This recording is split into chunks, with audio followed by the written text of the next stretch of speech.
Assalamualaikum warahmatullahi wabarakatuh. Perkenalkan, nama saya Khairul Umam Ramadhani. Saya dari Fakultas Ekonomi Unisula. Di sini saya akan mempresentasikan tentang pemikiran ekonomi masa dinasti Utsmani.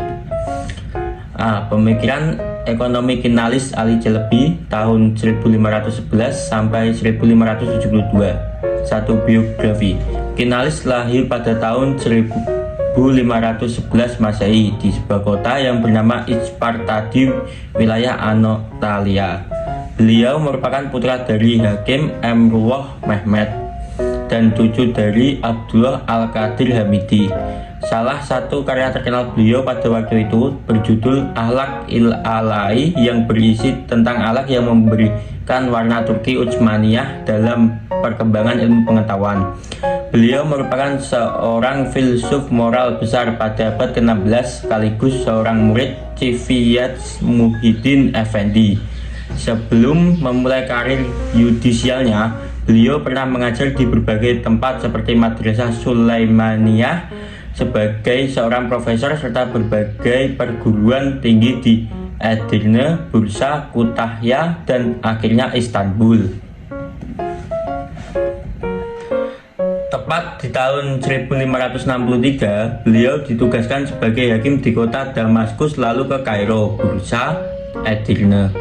Kemudian di tahun 1570, beliau diangkat sebagai hakim Istanbul dan 1 tahun kemudian 1571 menjadi kepala hakim militer di Anatolia. Karya beliau yang berjudul Akhlaq Alai merupakan suatu proyek yang sangat berpengaruh bagi dirinya, yang terdiri dari keseluruhan pemikiran etika yang menjadi sangat konvensional hingga abad ke-18 di seluruh penjuru dunia. Akhlaq Alai dibuat di atas peninggalan penulis Turki Utsmani yang menafsirkan filosofi moral dan politik dari adat dan tradisi filsafat Islam yang berasal dari Al-Farabi, Ibnu Sina, dan Ibnu Rashid. Dengan begitu, karyanya ini mengutarakan kombinasi analisis Aristotelian terkait jiwa manusia dengan ide Plato tentang sebuah kota yang sempurna atau ideal. 2. Kinalis Ali Celebi dan ilmu takbir al-Mansi. Suku Quraisy adalah penguasa di Mekah, bahkan bukan hanya Mekah secara khusus, tetapi juga pembesar dari Hijaz. Dahulu, tokoh seperti Qusay adalah penguasanya, mulai dari daerah-daerah pinggiran Syam sampai ke Mekah. Sistem pemerintahan, manajemen keuangan, dan administrasi berprinsip pada asyabiyah atau solidaritas sosial. Prinsip tersebut adalah ciri khas dari mayoritas penduduk Arab, sehingga dengan asyabiyah membentuk ikatan dan struktur sosial yang mapan dan solid. Selain aktivitas perdagangan, karena berada di pertengahan rute dengan antara Yaman dan Syam, Mekah juga ramai, sebab merupakan daerah yang aman dan tenang. Dimuliakan karena adanya agama Ibrahim Ash-Hanif dan Ka'bah. Bahkan banyak orang yang melarikan diri ke Mekah hanya untuk menyelamatkan diri. Ibnu Tadbir al-Manzil merupakan sebuah pengetahuan yang bertujuan untuk menjaga keharmonisasian dan ketertiban antara anggota rumah tangga serta mempertahankan rezeki dan cara yang baik. Kinalis menuturkan bahwa pengetahuan ini bertujuan untuk memberikan arahan terkait rezeki yang lebih tinggi dan lebih rendah. Sebelum ilmu Tadbir al-Manzil, bagian pertama dan ketiga bukannya tersebut adalah ilmu akhlak dan ilmu takbir al-Madinah, di mana tiap-tiap bagian tersebut merupakan filsafat praktis secara menyeluruh. Jika penjelasan ITM dimulai dari ciri sosial manusia, Kinalis mengatakan pentingnya pembagian kerja dan menegaskan bahwa manusia termasuk makhluk sosial. Selain itu, dalam ITM Kinalis juga membahas tentang sifat uang. Beliau mengatakan bahwa emas dan perak diciptakan oleh Tuhan yang bertujuan sebagai standar pengukuran nilai untuk seluruh penimbunan kekayaan pada ketidakstabilan sistem pasar. Menurutnya, jika dikaitkan secara hukum, mata uang dinar dan dirham disebut juga dengan namus asgar, yang bertujuan untuk menjaga keadilan sebab kedua mata uang tersebut merupakan mata uang yang paling baik yang akan menjadi stabilitas perekonomian masyarakat. Ada 3 hal yang harus dihindari ketika menghasilkan uang, yaitu kekerasan dan penyiksaan, malu, serta kejelekan dan penindasan. Menurutnya, profesional terbagi menjadi 3 jenis, yaitu pertama, syarif, kedua Mutafasid, dan ketiga Hasis. B. Pemikiran ekonomi Mustafa Nuri Bey tahun 1844 sampai 1906. Biografi. Beliau lahir pada tahun 1259 Hijriah atau 1844 Masehi. Ayahnya bernama Belan Gursu Yusuf Pasha. Nama aslinya yaitu Mustafa Nuri Bey. Ketika lahir, ayahnya pada saat itu menjabat sebagai gubernur di Maras pada tahun 1860. Nuri bertugas di kantor penerjemah yang berfungsi sebagai sarana diplomasi pemerintah serta sekolah kaum bangsawan dan negarawan otonom. Beliau menikah dengan seorang perempuan bernama Tafhid Hanim dan dikaruniai beberapa orang anak. Pada tahun 1882, beliau pernah menerbitkan sebuah buku berjudul Mabahis Ilmi Syarfat, yaitu tema-tema alam ilmu kekayaan. Terdapat dua alasan beliau untuk menulis buku tersebut. Pertama, pentingnya ilmu ekonomi bagi masyarakat yang bermoral. Kedua, yaitu pengalaman pribadinya. Buku karangannya tersebut dianggap sangat penting sebab adanya pendekatan ekonomi yang bersifat normatif dan proteksionis. Nuri Bey dan ilmu kekayaannya. Nuri mengartikan ilmu kekayaan sebagai sains dari cabang dari ilmu akhlak. Guna mendukung gagasannya tersebut, beliau mengakui bahwa ilmu kekayaannya berhubungan dengan kekayaan yang didapat dengan cara halal, bukan melalui penindasan atau kekerasan. Capra menjelaskan bahwa nilai akhlak tidak hanya berpusat pada aktivitas pribadi, melainkan seluruh di bidang kehidupan manusia seperti sosial, ekonomi, politik, dan internasional yang berdampak pada kesejahteraan setiap orang. Dalam gagasannya, beliau berkata bahwa pemerintah berhak memungut pajak, buruh berhak menerima upah atau gaji, pemilik tanah memperoleh hak sewa, dan unsur pendanaan dalam distribusi termasuk bunga. Jika digunakan sesuai syarat Islam, bunga dikatakan haram apabila diambil atas pinjaman seperti yang dijelaskan dalam beberapa hadis Rasulullah SAW. Ekonomi Islam menurut beliau merupakan suatu upaya untuk menggabungkan ekonomi modern dan budaya Islam guna membimbing Muslim Utsmani untuk membangun ekonomi modern. C. Pemikiran ekonomi Mehmet Akif Ersoy tahun 1873 sampai 1936. Biografi.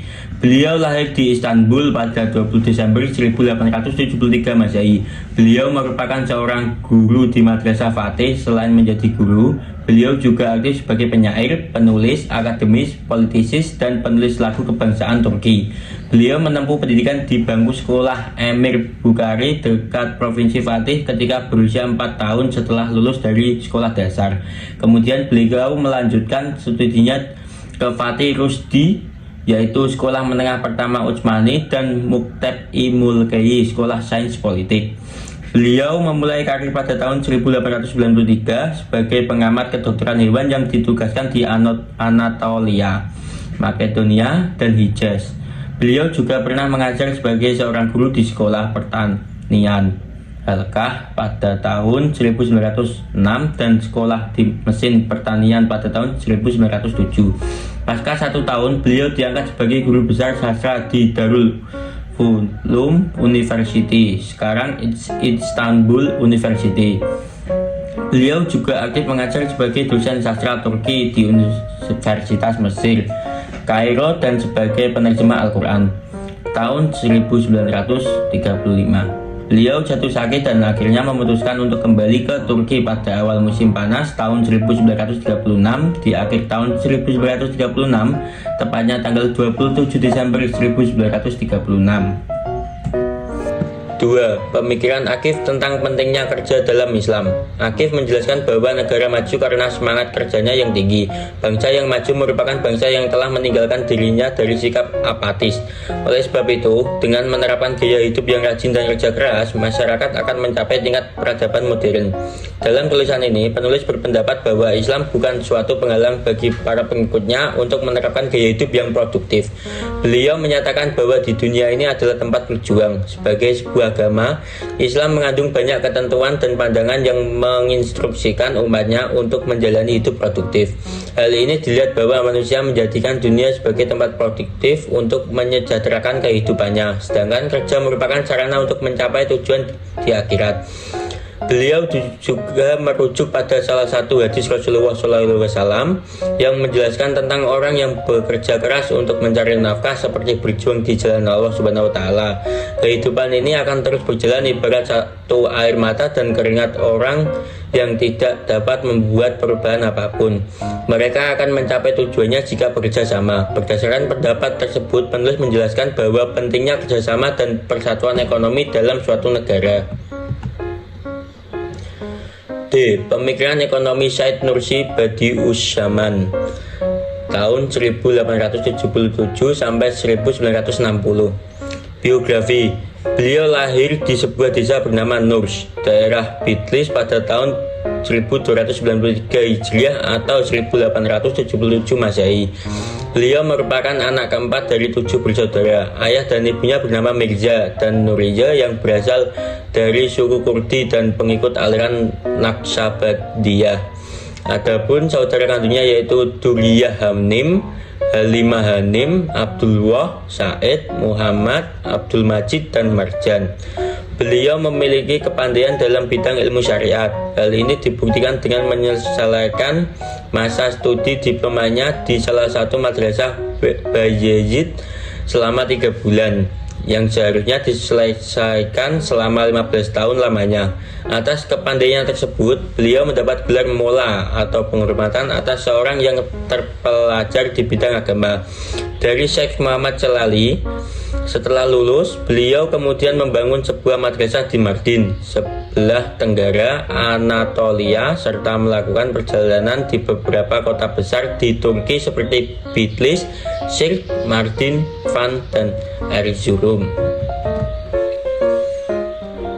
Beliau mendapat julukan sebagai Badiu'uszaman atau keajaiban zaman karena kepandaiannya yang mempunyai Badiu'uszaman Hamadani 968 sampai 1008 dalam berbagai bidang ilmu pengetahuan. Beliau wafat pada tahun 1960 ketika berusia 83 tahun dan meninggalkan sebuah warisan berupa catatan yang diberi nama Risalah Nur. Risalah Nur lahir di kota Barla, Kastamonu, dan Emirdağ, Eskişehir, Denizli, dan Afyon selama 30 tahun ketika masa pengasingan. Risalah Nur berisi lebih dari 145 karangan, di mana 130 karangan tersebut dalam bahasa Turki dan 15 karangan dalam bahasa Arab yang bertujuannya untuk melindungi keyakinan umat Islam dari ideologi yang menyimpang dari agama Islam. Sesuai dengan firman Allah Subhanahu wa Ta'ala dalam surat Al-Jariyat ayat 58, sesungguhnya Allah dialah maha pemberi rezeki dan mempunyai kekuatan lagi sangat kokoh. Konsep dari surat tersebut yaitu bahwa kerja sebagai pemenuh kebutuhan hidup harus berpedoman kepada Allah Subhanahu wa Ta'ala sebagai Allah maha pemberi rezeki, Al-Razak. Pertama, rezeki pokok yaitu rezeki untuk bertahan hidup. Kedua, rezeki sugestif atau metaforis. Rezeki ini diperoleh dengan cara yang tidak baik. Salah satu cara untuk mendapatkan rezeki yang baik yaitu dengan cara berhemat. Berhemat merupakan suatu bentuk terima kasih dan rasa hormat kepada Allah Subhanahu wa Ta'ala sebagai sang pemberi rezeki terhadap rezeki yang telah diberikan kepada umatnya. Menurut pendapatnya, budaya Barat menyebabkan adanya kemiskinan di kalangan umat Islam dengan memaksa konsumsi komoditas dengan jumlah yang tidak sedikit. Pola hidup hemat tidak dapat terjadi di pedomannya materialisme, individualisme, dan self-interest. Berikut presentasi dari saya. Mohon maaf bila ada kesalahan kata. Saya ucapkan terima kasih. Wassalamualaikum warahmatullahi wabarakatuh.